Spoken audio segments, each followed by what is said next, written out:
Garuda Express, an international courier service. ఒక రైటర్గా, డైరెక్టర్గా, పొలిటీషియన్గా రాణించి ఈ మధ్య యాక్టర్గా కూడా రాణిస్తున్న పోసాని కృష్ణమురళి ఎంతటి దుందుడుకు మనిషో మనందరికీ తెలిసిందే. ఆ మధ్య ఒక లైవ్ షో ఒక సీనియర్ రాజకీయ నాయకుడిని దూషణలాడిన రచ్చ మరవక ముందే ఈ పోసాని ఎన్టీఆర్ బిగ్ బాస్లో కూడా రచ్చ చేయడానికి రాబోతున్నాడు.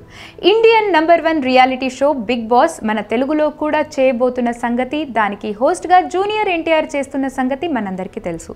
మంచి హోస్ట్ దొరికాడు, కానీ ఇప్పుడు బిగ్ బాస్లో పోటీ పడే అభ్యర్థుల కోసం చాలానే తంటాలు పడుతున్నారు టీం.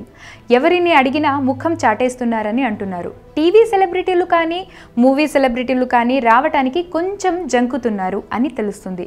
ఈ షోలో ఉండే టాస్క్లు కొంచెం వివాదాన్ని పెంచే దిశలో ఉంటాయి. పైగా కొన్ని నెలలు బిగ్ బాస్ ఇంటికే పరిమితం కావాల్సి వస్తుంది. అందుకే ఎవ్వరూ ధైర్యం చేయట్లేదు. పోసాని కేవలం ఈ ఫస్ట్ సీజన్ కోసం 2.5 కోట్లను ఆఫర్ చేశారట. పోసాని ఈ షోలో పాల్గొంటున్నాడు అని తెలిసినప్పటి నుంచి బిగ్ బాస్ షోలో జరిగే గందరగోళం ఇంకా ఎంత పెరుగుతుందోనని అందరూ అనుకుంటున్నారు. ఇతనితో పాటుగా చాలామంది సెలబ్రిటీలకు ఈ షోలో వచ్చి పాల్గొనండి అని ఆహ్వానం అందుతుందట.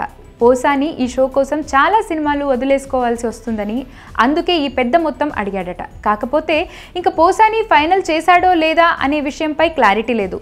ఇదిలా ఉంచితే మరోపక్క తెలుగు హీరోయిన్లు తేజస్వి మదివాడ, మధుశాలినికి కూడా ఈ ఆఫర్ ఇచ్చినట్లు తెలుస్తుంది. ఈ షోకి వీళ్ళకి 15 to 20 lakhs వరకు ఇవ్వవచ్చు అని టాక్. స్టార్ మాలో ప్రసారం కానున్న బిగ్ బాస్ షో జూలై నుండి ప్రసారం అవుతుంది. మరి మిగతా సెలబ్రిటీలు ఎవరో తెలియవలసింది.